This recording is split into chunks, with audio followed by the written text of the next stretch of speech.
Hello, everyone. Thank you for joining this session on this call. We're presenting this lecture regarding to the topic of the commemoration on the 62nd anniversary of the April 19 Revolution. This topic is related to the South Korea, what happened about 62 years ago, where there was a protest and there have been several movements were going on in Korea in the 1960s at the time. And the real reason why this revolution happened because of various amount of factors that actually led to the incident of this revolution. So, and that's why I decided to actually take the time to actually not only just commemorate, but also trying to reemphasize this history of what was going on the April 19th revolution in 1960. And so that is the topic of our lectures today. So I will start from here. So today's objective, what we're going to learn about on this April 19th revolution is that several questions needs to be asked is how April 19th revolution actually shaped Korea as of today. How Korea actually led through a transformation of democratic movements throughout, I would say, for the past 7 decades or so. I know Korea was under the Japanese colonialism, same thing as other parts of the world where they've suffered a colonization from the rest of the world. And because of that, there has been a lot of fallout on democracy and a lot of movements that actually led to a periodic of democratization movement, as well as trying to improve the country's democratic process and its governance. And still, as of today, we're starting to see that impacts and still have some issues within the democratic governance, not just because of the governance itself, but I think the people right now are actually in a frustration position where things are not going as it used to be, where everything is actually functioning the government what it used to be. So basically, right now, people are just completely disregarding the rule of law, the human rights, treatment of people who obviously look different from them. And basically, we're starting to have a lot of problems within democracy where that could potentially leading to a different opportunity where we see a lot of rise of authoritarianism and a lot of autocratic governments starting to follow that trend recently. And it's actually no longer a trend, but it's actually becoming much more problematic right now, what we see with the recent events in Russia-Ukraine crisis, and now other governments around the world are trying to follow that trend to justify themselves, to make a possibility that they might obviously think that autocratic is the best form of government. But we actually denounce that, and we know that from throughout history that autocratic governments have not been brought up positive results. So we'll obviously look at how did it actually transform not only the society, but the economy and the culturally, how did it actually, this April 19 revolution happened 62 years ago, actually relates to today's world of geopolitics and globalization. That includes the international affairs, what can be related to, and how does this relate to the current global affairs that we're experiencing right now, especially with during the COVID-19 pandemic and a lot of rise of autocratic governments happening around the world. So, and we're also going to look into what the factors of protest, what actually caused and what actually lead to people to actually form a group or form a protest to actually make the movement a successful, and what actually the ways we can be doing to progress to today's, not only today's presently on the movement itself, but also the future. How can we make sure that we better prepare for the future society, to make sure that we change the society, but also the world itself. And lastly, what are the things that we can be done in order to meet the SDG goals in 2030 in relation to this event and the global protest itself. So those are the objectives we're going to be talking about today in this lecture. But before I get into a whole overview of the April 19 revolution that happened in the 1960s in South Korea, we need to actually take a look at the meaning of the April 19 revolution itself. As we know, of course, April 19 revolution is the day when there's a massive protest happened in South Korea, where this was a movement that actually the first time during the democratic period, because South Korea was under Japanese colonial rule for 3 decades until after the post-World War II era, when obviously they've finally been liberated from Japanese colonialism because of U.S. actually won the war, defeating totalitarianism, Nazis, and all those bad stuff that we are already aware of. And then obviously we actually fought against autocratic governments during that time, and we actually were trying to transition much more like an independent nation and independent governments. So this was pretty much, it was a movement that during the democratic era, that the first time that the South Koreans overthrew the first president of the Republic of Korea, which is that time it was Lee Sung-man, and his authoritarian attitude, literally. And I think that's through the key words that people actually got out of this was actually through the keywords of bureaucracy, power, and freedom. I think this is kind of relevance in today's world we're currently in right now, especially in the post-pandemic era, where we see a lot of transitioning governments from around the world. They decided to actually that a populist movement are starting to get around the corners around the world. That's not only in the US, but it's actually happening all across the world. And that's becoming alarming, because when populist movement becomes so popular to the point that it actually appeases people, but it also popularized people itself, if it's gaining popularity, then potentially that could lead to a lot of autocratic governments, because a lot of times when you see a populist movement, a lot of times, they may think that, oh, the system actually failed because the government is not representing the people, or a lot of populist rhetoric, like, for example, that obviously the migrants are not belong here, or obviously immigrants took away their jobs, and all of this kind of similar rhetoric that you hear on the news lately are coming from a lot of these populist rhetoric. And typically they obviously, we've seen this through a lot of trends started in the US with the presidential election in 2016, with Donald Trump's winning that election, and actually got becoming widespread throughout the entire world. And that's starting to become a more alarming right now, to the point that it's going to cause more people to look into other alternatives from a form of power and bureaucracy, and the meaning of differentiating on what the freedom is to them. So I think that it's the relevance of it. But to me, to this honest on this April 19 revolution, is that I think pretty much the South Koreans actually, for the first time, they actually fought democracy, but also fought against the bureaucratic that is actually going out of its own way, basically authoritarian regime. They did not like it. They know that it was taken away against their own freedom and their own free will. So they thought that obviously this was a time that actually is time to change not only the government itself, but also trying to overthrow the bureaucratic authoritarian regime, and including a lot of corruption that has actually been dealt with. So I think that's what the meaning of April 19 revolution can mean to that. As I already mentioned, of course, Korea was under Japanese colonial rule, and actually we're trying to formulate and trying to reconfigure the democratic process after they got their first, became a liberated and independent country.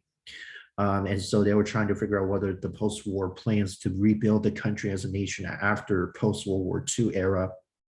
And it decided to be a free market and democratic holding elections and all of these stuff that we take it for granted. I mean, we obviously know that this is always the first process when the country goes through a conflict or war or colonization or a lot of different aspects of things that could potentially uh, could obviously be the first transitioning phase of what a democratic process looks like.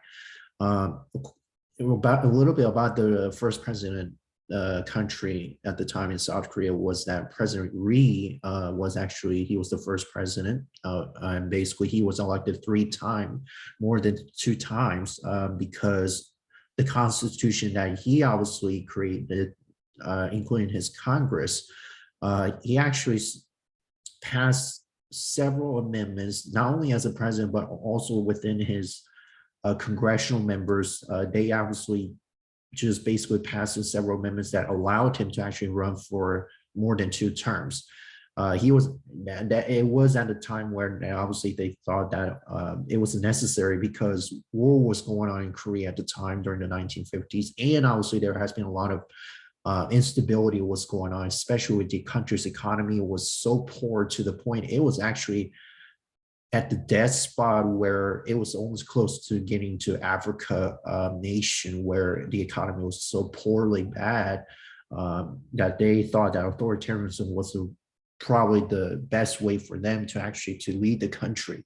Um, and so they thought that the democratic ideals was promising at the time, but President Reed, for him, I think his motive was trying to make sure that anyone who opposes his policies or anything regarding to his governance, they decided that they wanted to eliminate them or basically get rid of the opposition party. And so that actually leads to the road to autocratic bureaucracy within his own government. That obviously continued on until the 60s. He obviously been serving like more than 2 terms, so I'm assuming he spent 2 decades. By that time, his age is pretty much a grandparent, I would say, or a grandfather if it was. Uh, and basically he ran again, and basically in that on March 15, 1960, he actually won the re-election for the 4th time.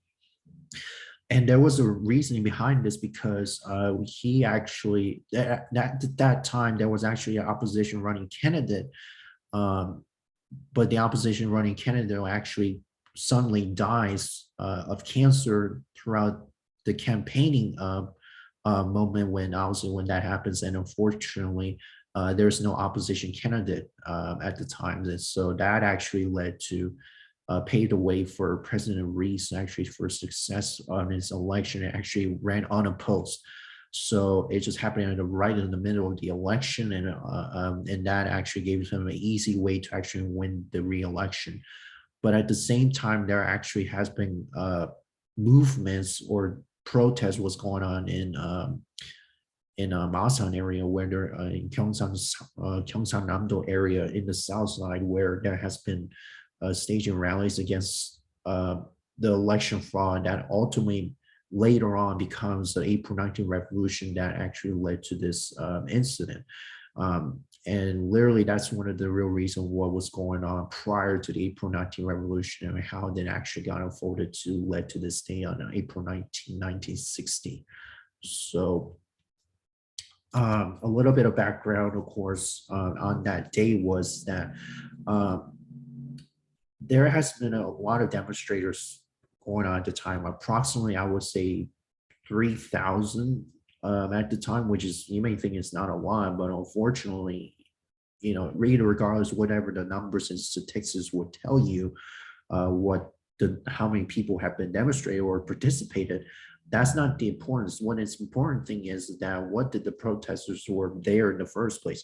It was actually because of this one high school student named Kim Ju-yeol, who actually got, I would say he actually got killed by I would say some type of, I would say a gas canister, or in this case a terror bomb, where from a policeman, and basically his body actually got sent to the waters.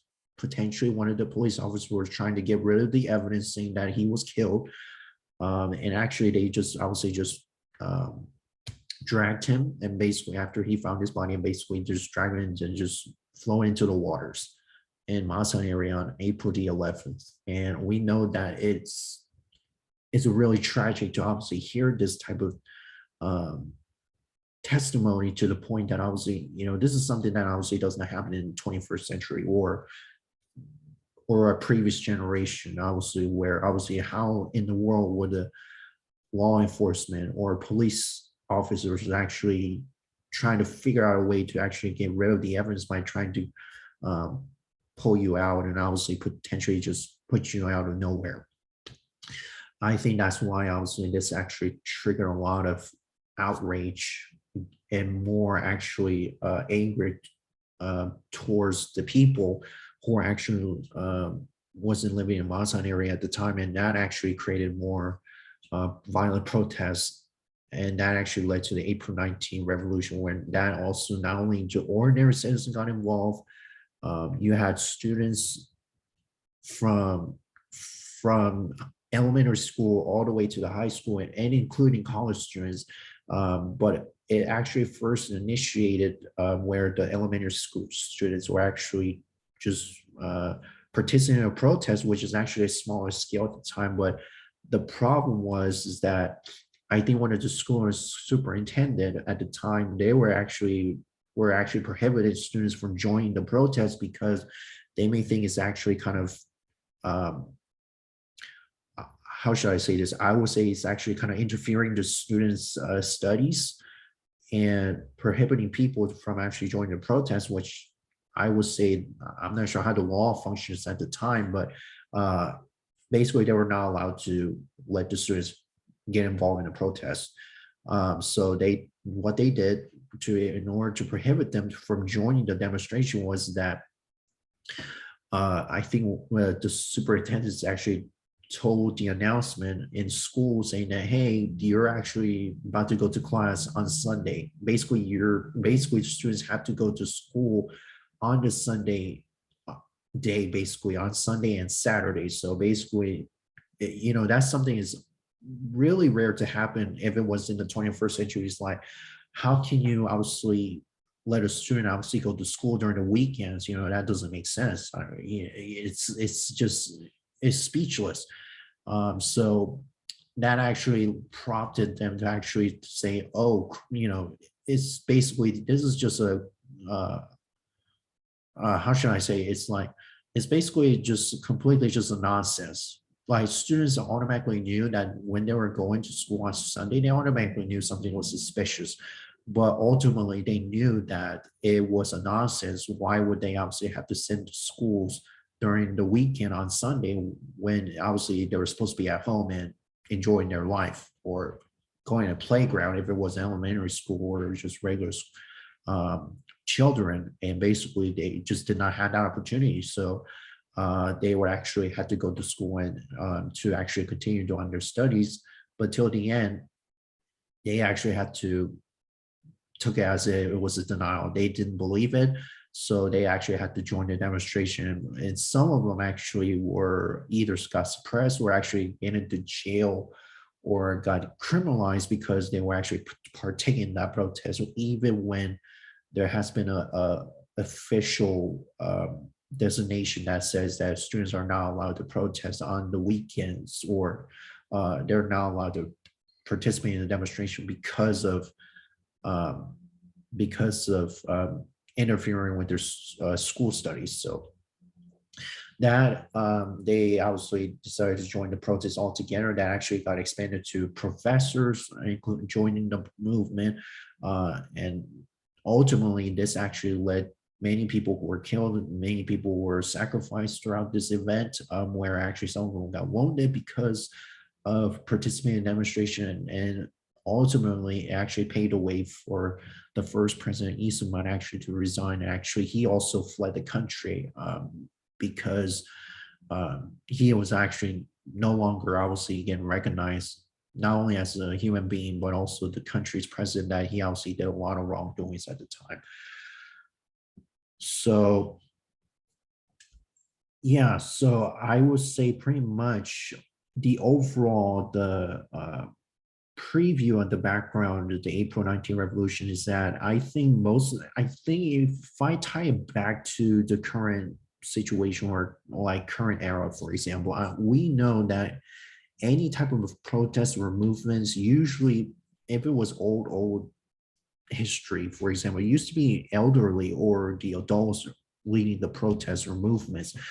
But over the past like for many years, I would say decades or even centuries right now, more and more protest leaders, I would say, or who are leading the movement are coming from just ordinary children or preschool age children. I would say for those who are obviously attending schools, most of them are obviously are just preschool children who are actually leading, involving the movement. And that actually kind of changed the dynamics of what a protest is actually is all about. Because typically, when you think that age is obviously is the important factor to actually determine obviously who's going to lead the protest, well, actually that is not the case. But we actually do see that a lot of trending news lately that obviously more and more younger age students, children, even including very, very young age students are joining the movement and protesting either to the government or to their school superintendent or school board to actually demand them to actually change the policy or trying to make the better world a better place. So I think that's why here that I think a lot of people in Korea at the time took in a lesson that obviously usually they always automatically assume that power is only for those who are at the top, those who are actually has a higher income, or obviously someone who's actually who has the more power up to them. That then we could think that that's how power characterized. But I think these days, I think a lot of times, power can also become to the people itself. Either you're a citizen, you're scholars, you're workers, or lower class, or if you're part of the labor union, or if you're part of the student movement groups in schools, or you're created an organization or working group within your own organization.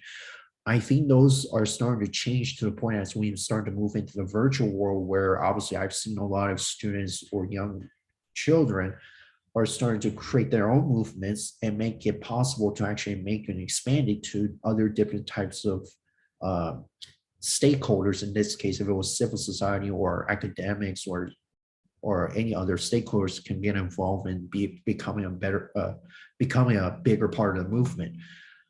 In this case, during that time, there was no technology, and pretty much it was really kind of difficult to actually lead the protest and movement within not short amount, but it took a long time to actually get to the point where they actually assembled and took part of this growing protest. It would take them probably at least a month or 2 months or many months in order for them to be a successful. But now, because of virtually, it's actually becoming much more faster process, and we can also get involved in other international organizations very easily through the internet.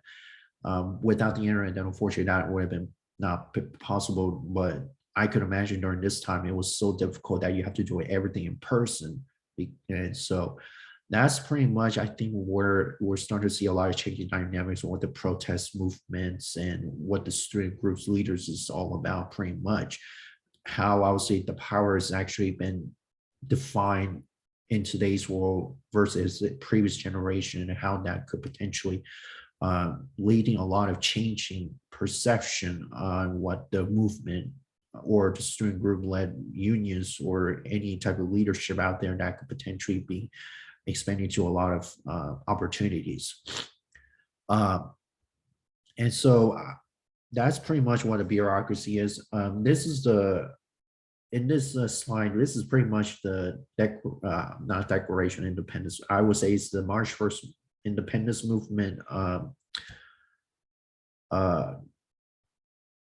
Forgot the word I was trying to use, but it's basically a letter during the March 1st independence movement, during when Japanese was actually under colonial power under Korea at the time, and they were actually trying to find some ways to actually persuade the Japanese government to actually led Korea to get recognized as an independent nation, sovereign, and all of the territories that have been taken from the Japanese government, colonial powers, and actually want them to recognize to have an independent power. And so they actually created a letter where basically it's like, if you see in today's world, it will be a petition. Like if you say send a petition to the government saying, I want to change the specific law, where I want to demand this issue because of it's impacting a lot of people.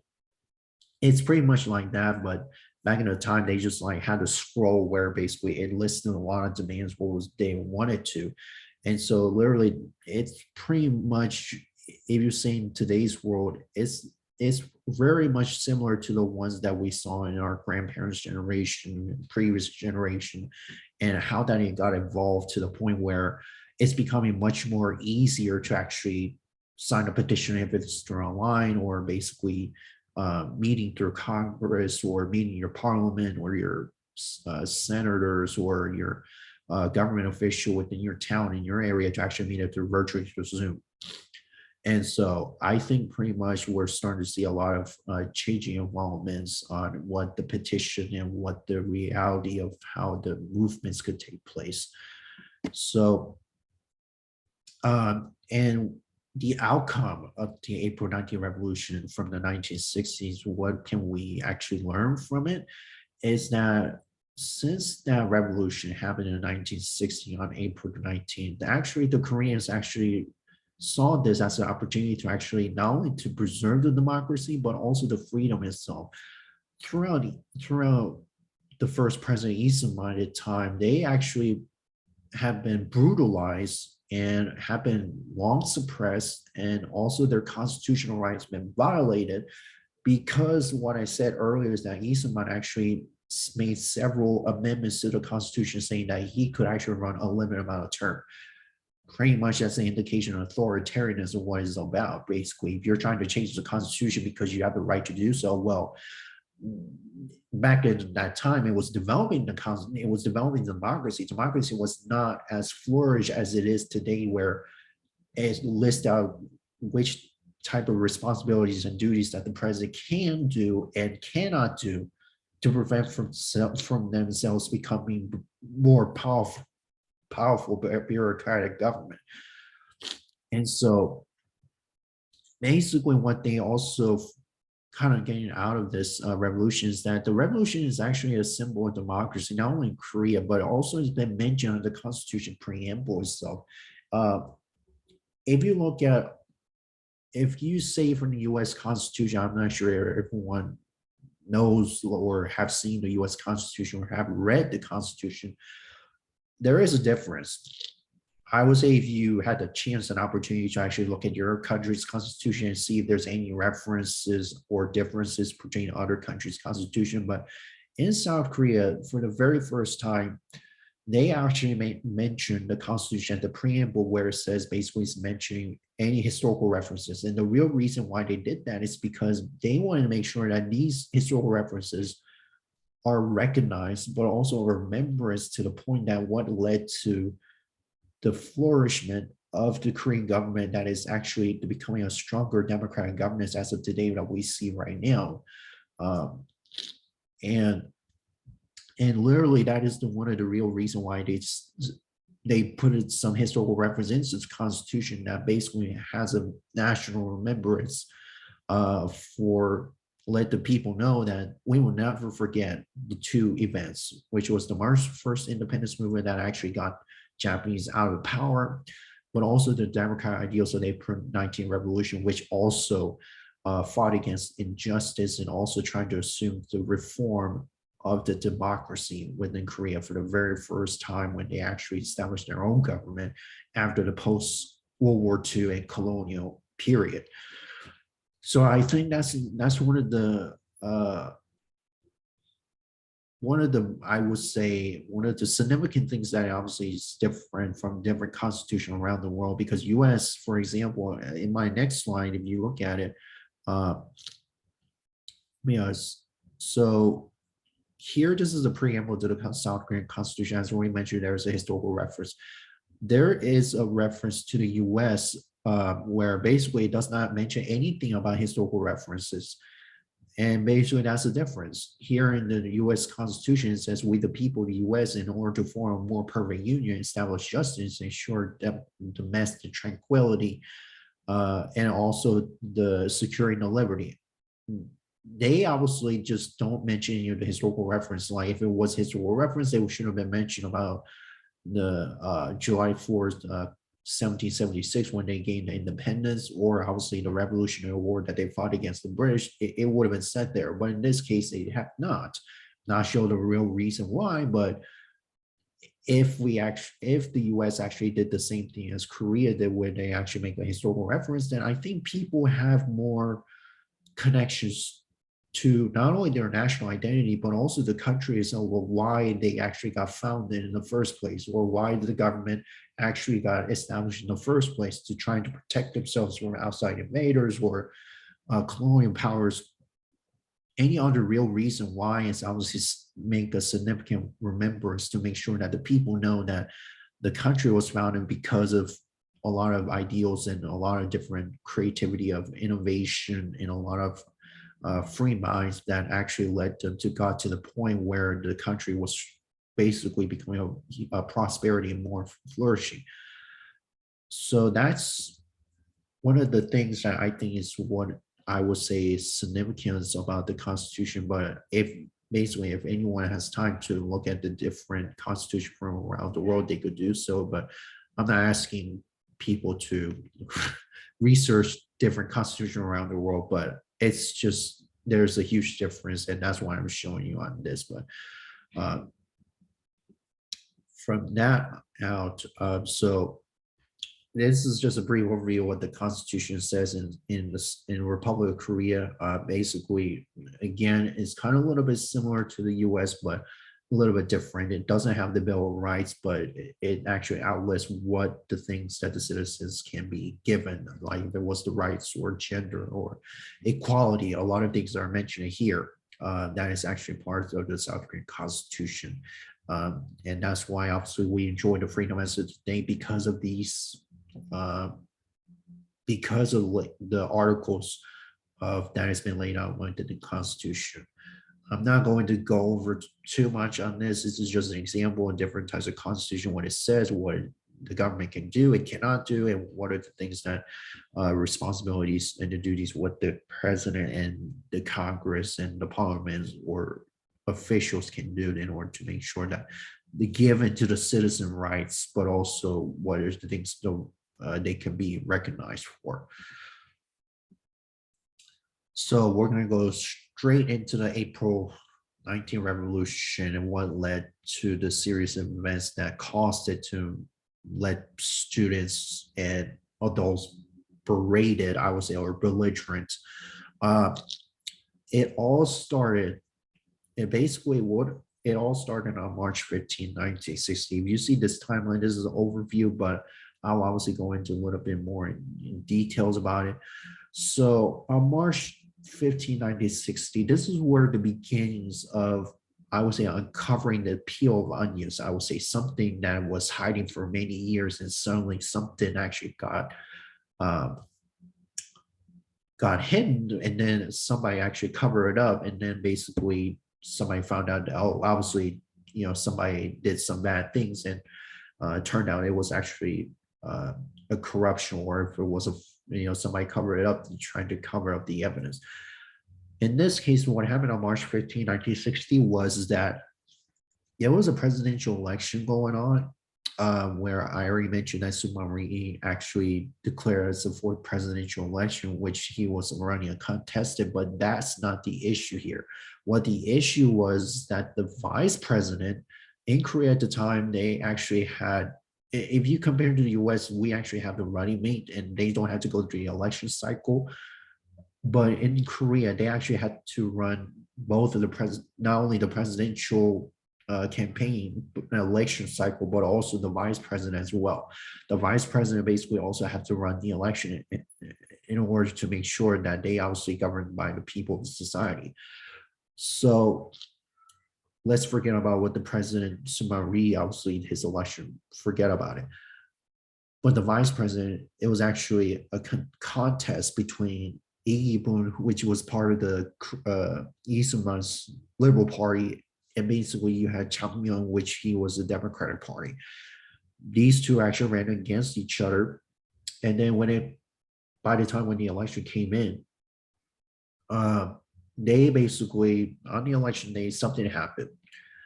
There actually been accusation, or I'll say some claims that there was a rigging going on.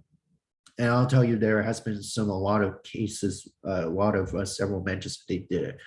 They either done it through the ghost voting concept, where basically what the ghost voting is, it's if you think of a ghost, basically nothing is appearing, right? If it was a ghost voting, what it is basically you actually took someone's name in the ballot box, basically. So basically you write down someone's name on the ballot saying that they are participating in the election. What they did was they actually had to basically, I say, they manipulate people's names. Say if a person dies, or someone is not existing within the country, or someone who's actually I don't know, someone who actually is not part of the political process, or not the voting age, like they're not a clear age to vote yet, they actually somehow took someone else's name and put it on the ballot and to say that they voted for election. And basically what happened was they quadrupled the vote, meaning that they actually put the same name twice, or third time, or fourth time. And so literally that actually caused the voting to actually becoming more, I would say, popularity than the actual vote itself. So in this case, the actual voting, the results at the time was that you had Iggy Boon, who was actually the Liberal Party from the president's party. He actually got 80% of the vote, versus it was Chang Myung, he only got at least 18% of the vote. And a lot of people actually were kind of like being suspicious at the time, trying to figure out, okay, how in the world that the vote actually was much more higher than the actual voting number it is, because the voter turnout was high. It was like almost like close to the 100%, but its actual voting turnout was 96. They're saying that a lot of those people who actually participated in the vote, they actually voted for Chang Myung, the opposition candidate. But in this case, they were trying to figure out how did it obviously ended up voting for the ruling party, in this case, the president party, the Liberal Party, because it ended up becoming 80%, while the other one was 17%. So that's where the people were starting to figure out, okay, something is kind of misleading, or I would say something is kind of fishy here. So they actually went out there to calculate the results, and they were trying to figure out what was going on at the time. And then somehow they figured out that the election got mailed, or in this case, somebody interfered the election through, if it was like saying counted the vote twice, or they switched out the ballot, not the ballot box, but switching the ballots of the for the election. So if it was election commission, they actually kind of switched out, and basically it's like a kind of deck of cards where you switch out the ballot for multiple deck of cards in this case, and basically you shuffle them. And so that's how they obviously manipulated to actually cause the voting to actually have the rigged election. There was also different types of methods where there was a proxy voting. There was also basically manipulating the voting counts. There were also allegation where they basically someone just ransacked the election commission hall at the time, and basically they did a lot of wrongdoings or horrible things that actually that led to the result of undemocratic election, which I would call it undemocratic election, because in order for the election to be accurate voting, and the process for the voting to be counted to figure out who's the next president or the vice president, it has to be telling in a correct way, in a correct process. But in this case, they didn't. It got rigged.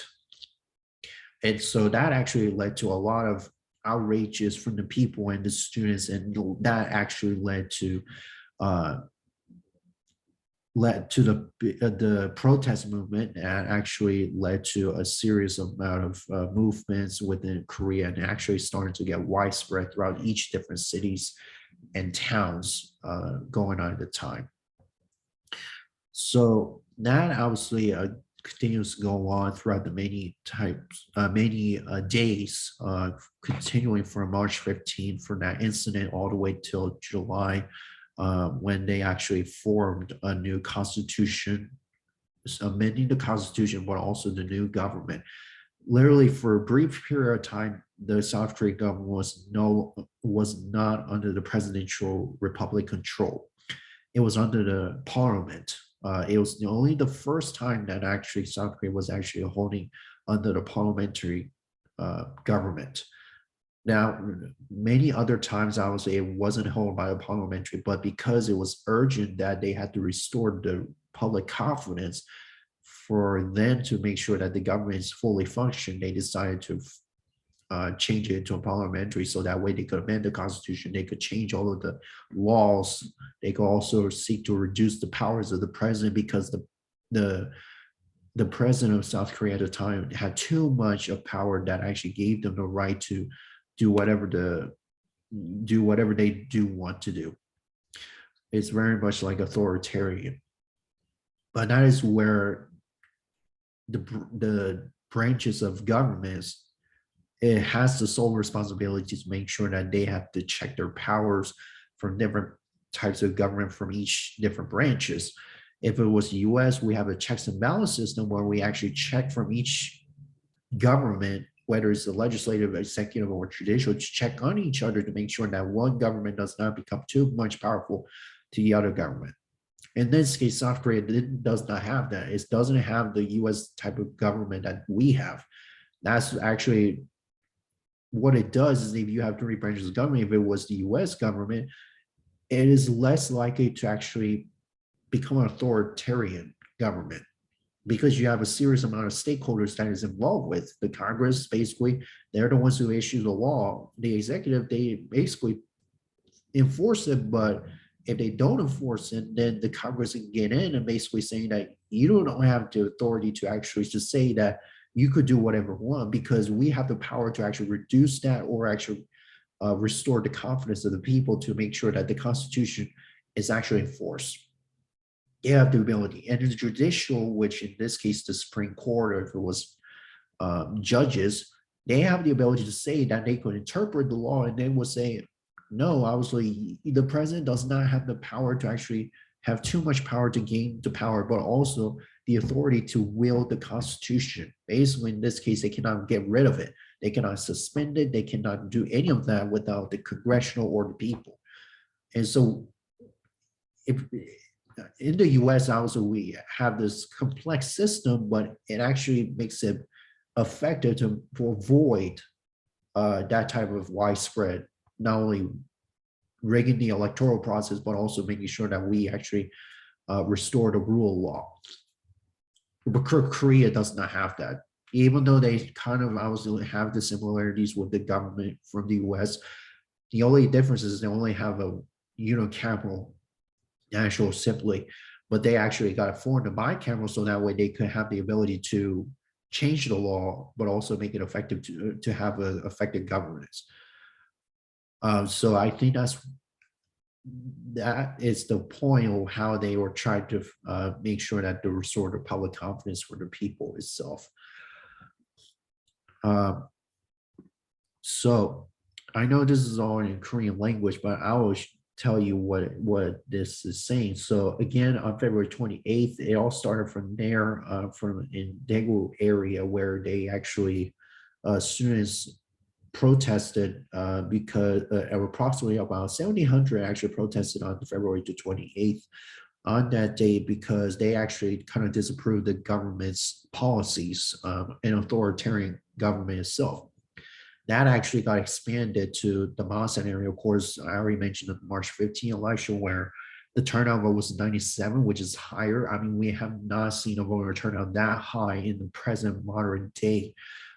I have not seen this voter turnout in other countries like this, not even the US. And the US is not even close, but back that time, Korea had the highest voter turnout in any other country around the world.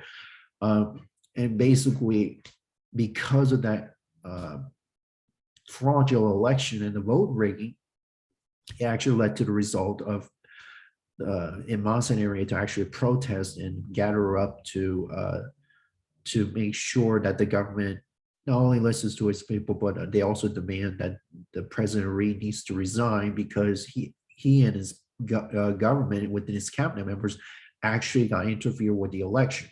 So that actually continued on in April 11th, as I already mentioned. It spread to Busan area, where actually the student named called Kim Ju-yeol, his body got found in the waters, and the real reason is because of his knowledge of the March 15 election, and his knowledge of the authoritarian government, that he knew something was wrong. And so he decided to go on protest, and because of his voice, not only as a young person, but also his objection to what the government policy was doing, the police actually arrested, he actually got tortured. Somehow they decided that they want to get rid of his body evidence, so that way other people would not feel suspicious. That's how they just throw him into the water. Throwing the body of water, basically, and basically he just stayed there until someone find him out from one of the citizens within Boston area, and they actually pulled him out, and it was a chaotic. And so people were infuriated. They were frustrated to the point that they were trying to figure out who actually killed him, and it was the police that obviously who were participating in that effort. And they also know that it was part of the government's effort to actually not only trying to cover up the incident, but also trying to make sure that they're getting the way that they wanted to do. They want to maintain power. That's what I'm trying to say here. That's why they want to get rid of this high school student, Kim Ju-yeol, and his body, so that way they never going to find him. But somehow people pulled him out. So that got expanded. That protest continued to expand throughout the entire city, and then it got spread on April 18, where Korea University, which is located in Seoul at the time, located in Seoul, still as of today, approximately 3,000 people actually participated in the protest. The real reason is because of the aftermath of April 11th incident, where a high school student actually thrown a body into the river. They decided that, okay, obviously we're just fed up with the government policies and everything. So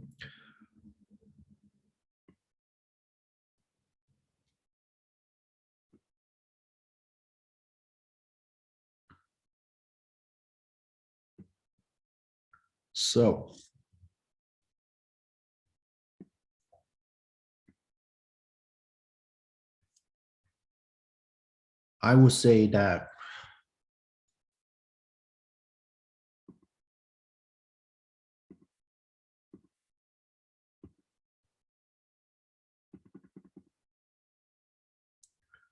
after that event, more and more students actually started to obviously take part of the protest, and then obviously it spread on April 19th. That obviously continued on, and obviously we're starting to see a lot of people took part of the protest, took part of the movement to make sure that they obviously be part of the movement to make sure that they change the demand of the government, what they're trying to do. And so we already talked about a lot of this timeline from here, and from here on out, obviously we kind of to the point where the April 19th started to become a bigger movement, starting from the presidential election, and then obviously it was fraudulent election, and started to obviously move on to other areas. So pretty much it actually became a widespread movement. And you see the picture of the children here. This is where they took part of the protest, part of the real reason why they were part of that bigger movement. if you look at this map here, of course, if you see here that more and more countries are starting to lean into a flawed democracies or much more into a hybrid and then potentially autocratic regimes. It is start it is startling to the point that I would say a lot of countries are starting to get into much more authoritarian regime. And the real reason why I'm saying this is about only 6% of the world population are living under democratic governance. The rest of the world, about 90% or 95 are living under the authoritarian regime. And that is alarming because right now, because of the pandemic restriction related regulation, or it has to deal with uh, leaders are tightening their grip on their own power to trying to control the society to make sure that people don't get to vote or don't vote for the opposition, either potentially also get rid of the dissidents as well as other part of the population to try to maintain their power. This is what it is, and we're starting to see a lot of that. And potentially, I think Korea could slide back into authoritarian if things are not going in check. That is alarming, and that is concerned, and we might have to make sure that the youth people are leading the way to make sure that they actually restore the democracy, but also restore the people's confidence to make sure that they have the ability to not only restore the rule of law, but also the human rights, but also the treatment of migrants and other minorities around the country to make sure that we restore the governance itself.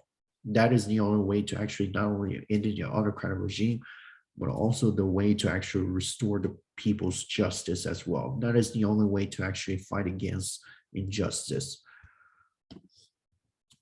If you see the global peace index based on from the Institute of Economic and Peace, you start to see more and more, I would say, deterioration. But overall, about approximately 73 of the countries are living under deterioration of their global peace index.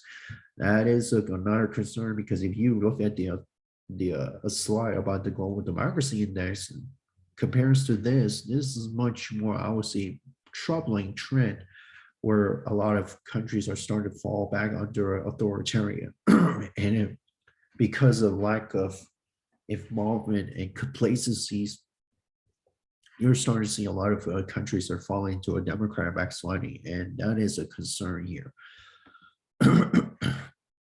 Recently, last year when President Moon Jae-in actually in South Korea at the time, he actually gave us a speech, and one of his speeches was not only about trying to remember this April 19 revolution, but also trying to make sure that the voting rigging does not happen again in the current 21st century.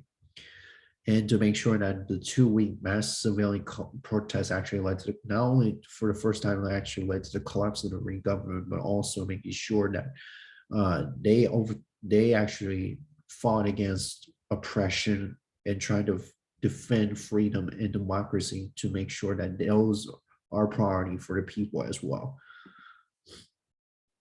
And one of the things that the current president Moon Jae-in actually did say is that this is one of the reasons why democracy was rooted because of the movement of the April 19 revolution. Because he would have said that if this didn't happen, there would have been periodic of violation of the rule of law, but also the democracy of the government itself, and potentially he urged the future and current generation to actually moving towards a more mature democracy and more innovative and creative democracy without pausing it, because they want to make sure that democracy maintains and be consistent to avoid a democratic backsliding in the first place. And so one of the things that we see in civil agency, we do know that there has been a lot of public manipulation of opinion from the National Intelligence Security Agency. We also started to see a lot of election meddling from various countries. We see in Russia and China. We also started to see a Myanmar order there saying there has been a stolen election and foreign interference. A lot of this stuff that we keep hearing a lot of different excuses to say that we take control of the power. This is one of the real reasons why we have to make sure that we check each branches of government to prevent from one government or one branch or one institution taking over the entire power of the government, to avoid the consolidation of the government.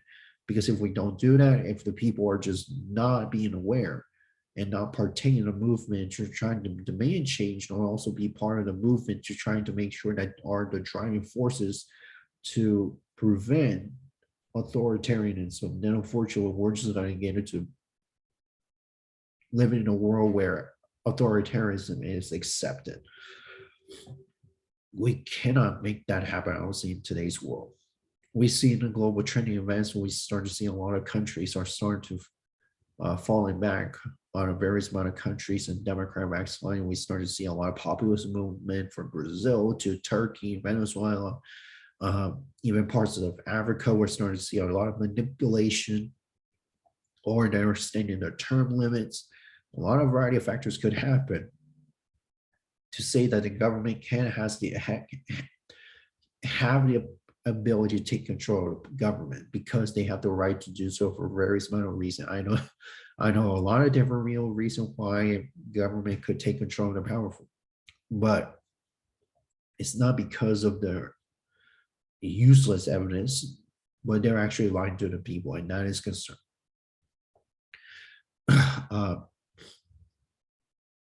And we need to make sure that we need to defend not only just freedom, but liberty, justice, and also make sure that we have the movement to try to make sure that we not only try to restore democracy, but also the faith on the activists and the advocacy and the other stakeholders to join that movement to be a part of the global movement as well. For the policy recommendation for global democracy, I would say instead of reading the entirety of what's recommended here, I would say for the most recommendation, I would say it's much more a cooperation from various stakeholders, because here's the thing, you cannot do this, you cannot fight this alone on a global democracy scale. That's pretty much, I have a difficult time to do that. I do want to fight against authoritarianism, and I do want to support democracy, but only one person cannot obviously satisfy to actually lead the change. I cannot do this alone. But in order for me to make sure that I know that the whole entire world has the ability to make sure that they prioritize democracy, but also to make sure that multilateral action is the great way to not only confront authoritarianism, but also strengthen democracy, not only just here at home, but also abroad. That is why we need to have support of civil society and also movements to call for democracy, but also demand and reform the change of the governments itself. That is another reason why we need to respect human rights, such as freedom of press. A lot of these taken for granted. We need to make sure that we also protect the access to information, to be transparent throughout the world, to make sure that we know what's going on. We need to know what's going on in each parts of the world to make sure that everything is all accurate, but also the transparency and also the truthful of the news article, but also the news reporting, to make sure that we have a clear idea of what's going on within the country and what are the real reason, what led to the protests or the root causes of the protests, and how we can make sure that we help to support each other.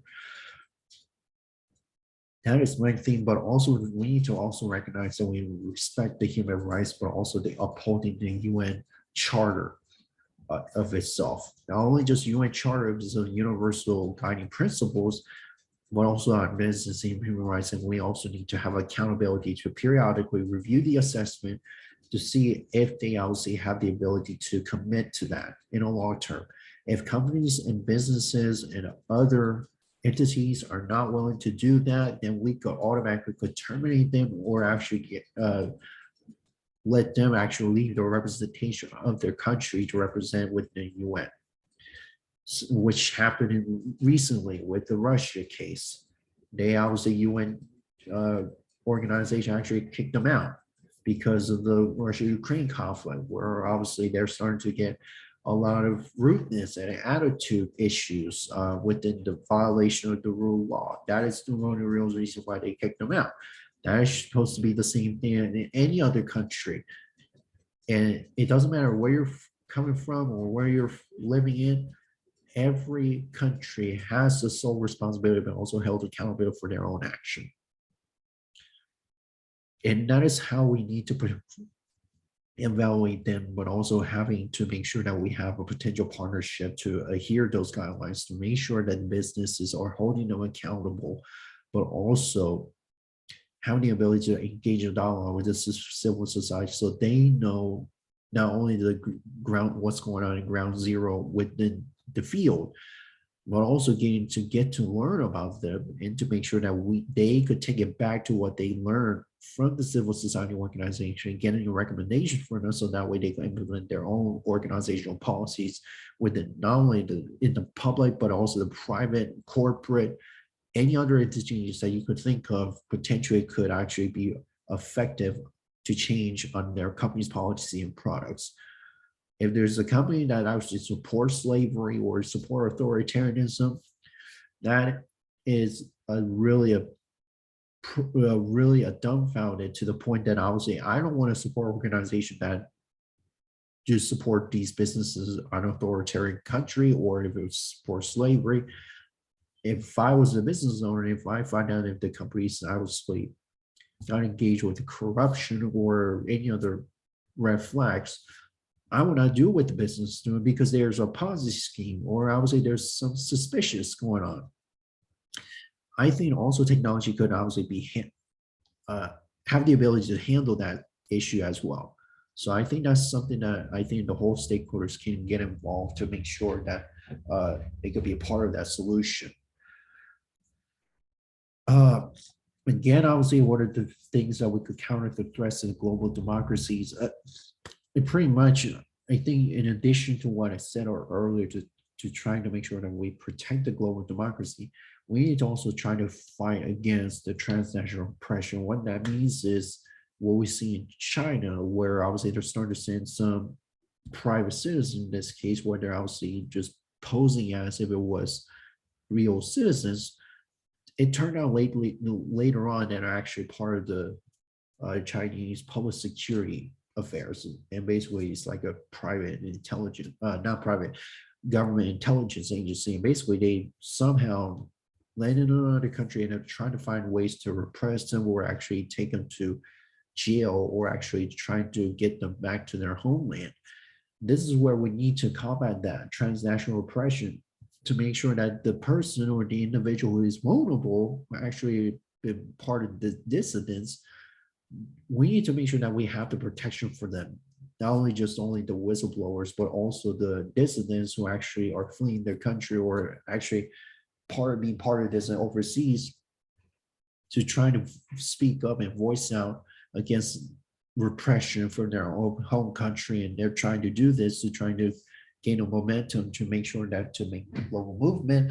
But unfortunately, they are fearing because of transnational oppression. We need to figure out ways to do that, to make sure that we catch the individual, but also hold the responsibility and also hold accountability and bring justice to them.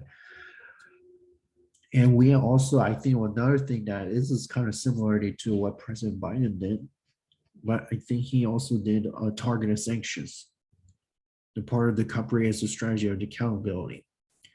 And so I think that's one of the things that we could do to make sure that we hold accountable for someone who's abused the violation of the rule of law, but also the corrupt officials.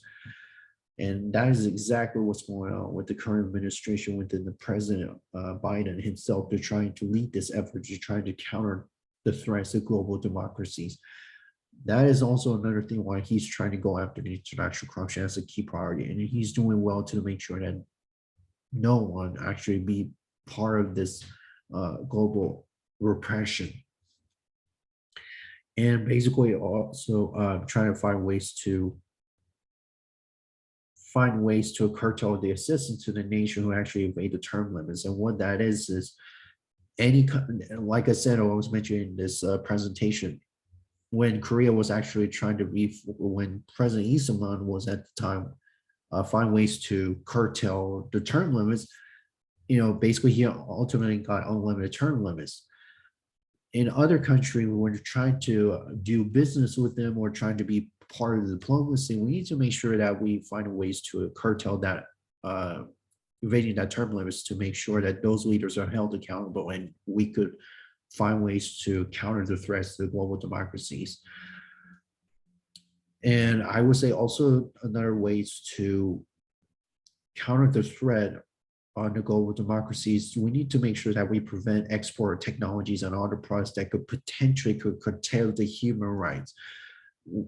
This, I would say, I know this is a big part of the issue, because we start to see in parts of Africa where I think there are some governments within, I'm not sure which parts of Africa is obviously doing business with China, but they're actually exporting some of Chinese technologies, surveillance cameras, whatever it is, to try to quell against dissidents and oppositions, to silence them, to be obviously part of this engagement within the governance process. But we need to make sure that those are held accountable and need to hold the responsibilities to make sure that they don't get into the people's hands, or in this case, the government hands.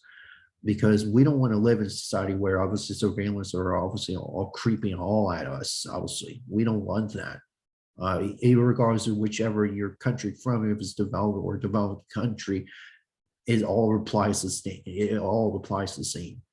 So we need to make sure that that does not happen in the first place. And the privacy policy also has to get updated to the point that it does not say it will sell to third parties.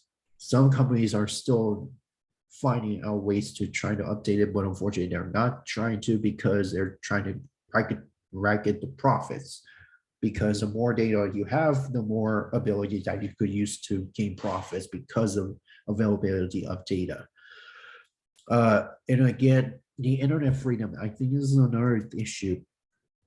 I would say right now the internet freedom across the world is starting to get in decline, because of lack of protection, lack of privacy, but also preventing people to actually to have a free and an open internet. I'm not saying free internet meaning free as in like $0. You could obviously access the internet for free. Not what I mean by free in this case, in this context, is that the internet has to be open source, and it has to provide a freedom of the internet. The government cannot gain control of the internet to actually prevent someone to engage in the e-commerce or get involved with be part of that virtual discussion, or obviously get involved in other personal lives that actually could hinder our abilities to get involved in the internet connectivity. Excuse me. So I think that's one of the things that we need to focus on to make sure that the global democracy are protected. I have several recommendations. This is coming from an organization called Freedom House, but I will say from each sectors there, pretty much like I said, I think they're the same. Making sure that obviously companies speak about the human rights abuses, not only within their homes, but also abroad, the countries that they deal with their business. They need to make sure if there's a human rights abuse, if they found anything that actually relates to that, they could also report it to the civil society organization or within their company policy, saying that we don't tolerate that. And to make sure that they defend the rights of the employees and other affected stakeholders, so that way they obviously uphold those UN Charter guiding principles of human rights in businesses. And to make sure that they don't let the government to actually get control of the internet. That's the digital authoritarianism. We're starting to see a lot of that, such as internet shutdown, throttling the internet without the person's permission, DNS abuse, a lot of different characterization of what the government can do to try to shut you down on the internet. And we know what happens when that happens. That potentially could be a lot of fatal, not only in society, but also people who are relying on the internet a lot for various reasons. So we need to safeguard that is where we need to make sure that that does not get into a point where the government takes control of the internet. Because once that happens, what we see in China, Russia is doing right now is definitely uh, just end of the, I won't say the end of the world, but it's basically the end of the internet, where we obviously are doing a lot of different good things in the internet to try to improve ourselves, but also trying to make sure that everyone has the access to the internet, whether it's through education or trying to meet virtually, like what we're doing here through lectures or various amount of things that we could do to try to not only support the community, but also the entire world. So I think that regarding to, I'm not sure if this is the last slide, but yeah, I think it's the last one. But I would say for strengthening democracy at home, I think it's referring to US, but I think it's also referring to every parts of the world itself. I would say there's a lot of recommendation for it. But for this, I would say is to make sure that we need to work at a local level to strengthen democracy within your local government, because I think that's something that we need to look at to make sure that uh, the local level can do better than if it was a bigger government or federal government. The cultivating the public support for democracy and principles to make sure that we transfer to civil education. If we don't do that, unfortunately, we're actually losing it. Also, we need to make sure that we protect the free and fair elections, and to make sure that we improve laws that safeguard the improper influence, but also over the government officials, but also trying to prevent from manipulation of the internet, electioneering, uh, fraudulent election, or anything, election or you name it. A lot of those things that we take it for granted today, that we keep hearing on the news. These are the things that we could do to try to make sure that we change the laws, we reform the democratic governance, but also trying to figure out ways to try to strictly at the local level. Because if we try to do it at the federal level, or if in this case the national level, we don't get a lot of support. But unfortunately, we can obviously also be part of the global level through virtual conferences and meetings, having this type of dialogue and conversation to make sure that this does not happen again in the next future years, when there's a rise of autocratic governments are starting to appear in a lot of places. I would say that's actually it for my part, but I could actually continue on, but actually I'm going to end it here. I could continue to actually talk about the current situation, a lot of this, but I actually going to end it here based on what we learned from April 19th revolution, the significance of it, what are the things that can be related to today's society, what are we could do through policy recommendation, the things that we could do as a community to make sure that we strengthen democracies, not only the home, but also abroad elsewhere. And we talked about a lot of policy recommendation for many things. I appreciate for everyone is actually being here. I know some of you left because of your timings and your time commitments. I understand that. We'll make sure that this recording is available to everyone out there to make sure that they learn this commemoration, but also the ways that we can make sure that it does. It could also help other people to educate about the current situation and what are things that we could do to make sure that we could strengthen the global democracies throughout at home and abroad as well. All right, well, actually, I'm about to end this lecture, but if anyone has questions, you'll be able to do so at this point.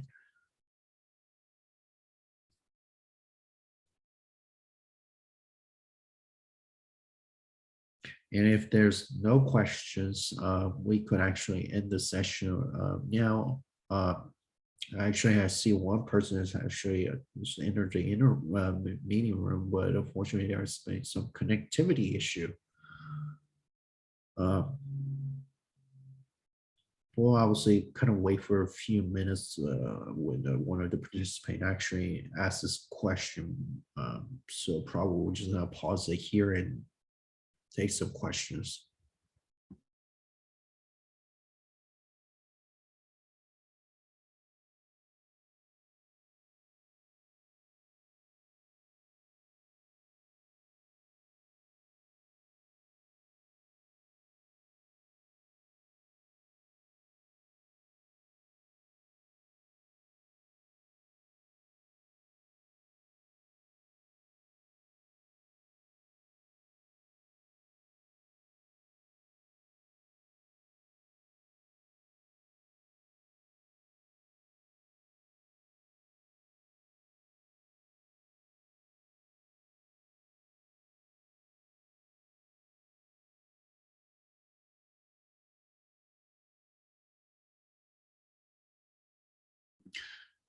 So if no one has question, we could actually end the lecture here.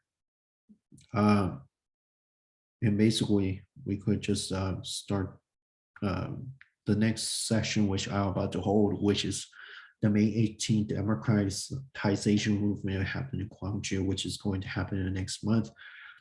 If any of you are interested in that, I will also send an email, part of the registration process, like the same thing what we did here. And I'll also send that out to you in the next couple of weeks to make sure that we prepare for that event. Thank you very much for everyone to participate in this event. I hope you actually took away a lot of things from it to make sure that you also learn what a democracy is, the event itself, the April 19th revolution, what is significance related to relevance to today's world, what are the things that we could do to try to make sure that we strengthen the democracy. Thank you very much, everyone, and I hope you have a good time and you have a good day for everyone. Thank you.